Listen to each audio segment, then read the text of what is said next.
Rated M for mature.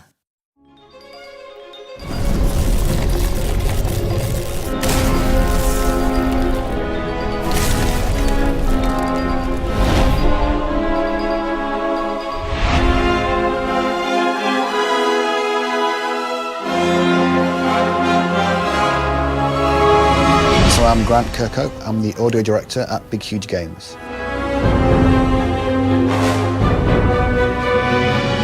I'm the audio vision holder, which is a very American phrase. We don't say things like that in England. I'm the guy that kind of has to have the overview of how I think the game should sound in its entirety, which that involves everything from voiceover to sound effects to music to the whole thing. I kind of come up with that general scope.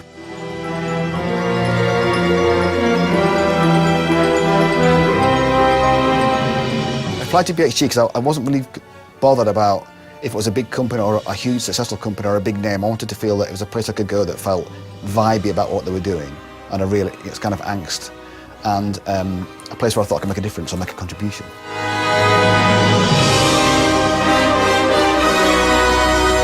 My career today has been, I've had quite a lot of broad appeal games like Banjo-Kazooie and Donkey Kong and those kind of games. But I've never had to write anything musically, certainly, on the scope of this game. You know, it's a very overblown, gigantic world, and I have to make sure that the music and the sound effects match up to that.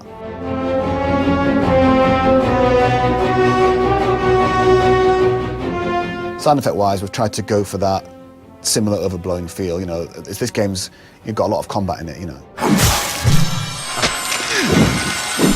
Getting that balance right is difficult, to make sure all the spells and all the hits and all the stuff sound appropriate to the level of intensity you put into the sword swipe or the big spell that you cast and stuff like that, So it's very easy to get lost in it and to try and just make it one step louder, and then if it just blows up, it never works like that.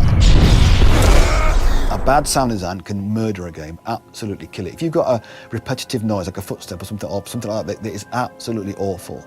It will drive people mad, and they won't want to play it for that reason. It's a really kind of juggling act to try and get a sound that is obtrusive enough that it's all right, but not too obtrusive that it gets on your nerves, all that kind of stuff, that kind of mixing of it all and playing with it and turning it up and down, and it's all about attention to detail and taking little small increments and little steps to build up this kind of big soundscape that works.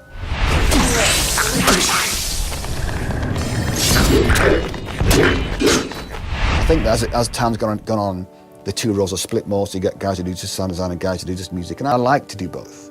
I like to be able to do, because it gives me a break from just composing over and over again or just doing sound design over and over again. I like to get that kind of variety, and it's great fun to do both as well. It makes it much more, go and find 50 fart samples for the farting gorilla. There isn't a farting gorilla in Reckoning, but other games I've done, there probably is a farting gorilla somewhere. I've tried to really take a step up on my own kind of development to try and make myself work harder than I do before, so I've tried to learn an awful lot more to make the boss music and all the music in the game sound bigger than normal. My usual influences usually do end up being Dan Elfman and John Williams and, people like that.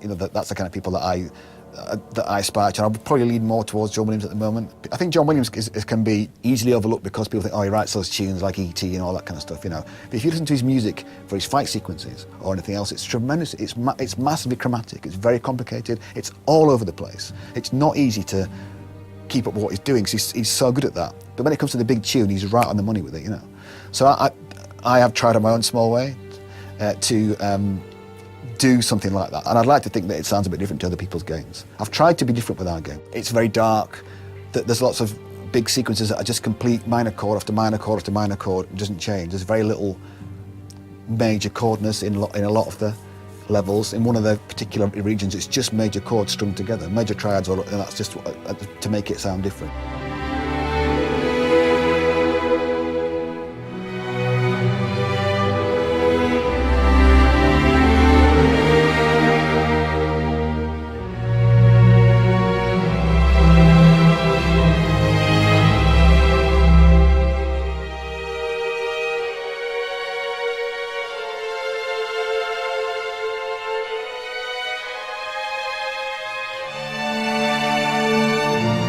I write music very sort of like that, and then like that. I don't go along and sketch it out and then fill it in. I'm kind of very this is 4 bars, and then complete that 4 bars, and then the next 4 bars. I don't know if that's the right way I want to do it. It might be, I don't know. Every composer's probably going, oh my God, he's terrible.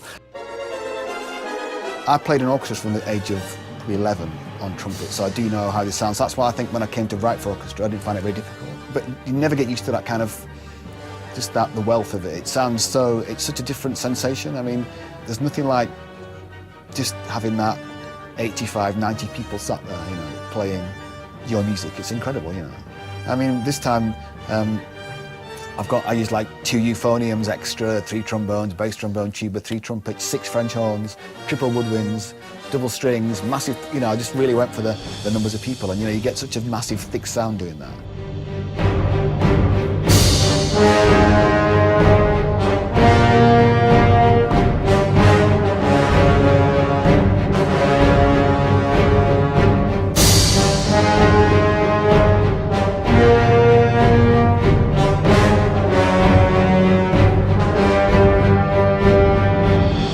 We really believe in it a lot. There's a lot of love for the game. Everybody here is all, you know, dedicated to try and make it as best as we can. There's no shortcuts. We're trying to just do it all, you know. And we're gonna live and die by it, and that's the way it should be. You know, there's no hedging your bets here. It's absolutely, it's all or nothing.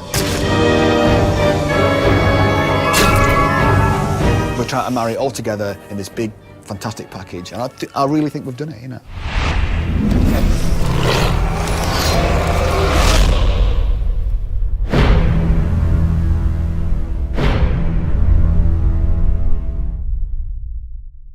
I apologise for the Donkey Kong rap. It's officially on video now. I apologise for that piece of music. You know, I didn't think it was that bad at the time. Please forgive me. Please let me off. Somebody, please. That's it.